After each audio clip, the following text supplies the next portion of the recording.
but it comes at a cost.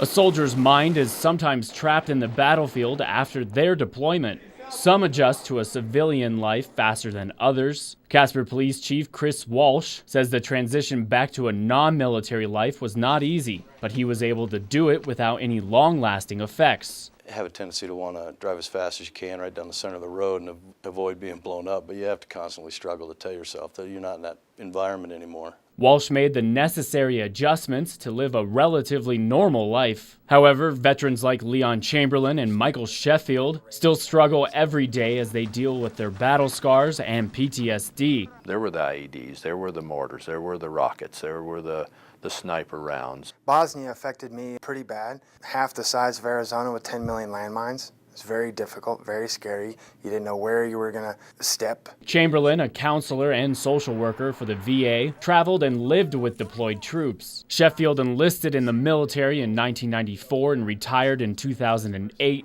Both men changed forever after experiencing traumatic events, forever changing their view on life. Nothing was safe, ever.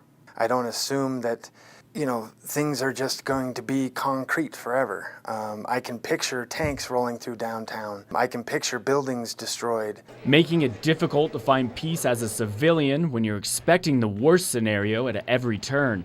Always on edge, always alert, always aware, always waiting for the proverbial bomb to drop. It might be the nightmares, it might be the night sweats, the terrors and all. I sleep maybe an hour or two at a time and then I wake up. Somebody slams a freezer or something like that, that sounds like a mortar going off and it's going to come land somewhere.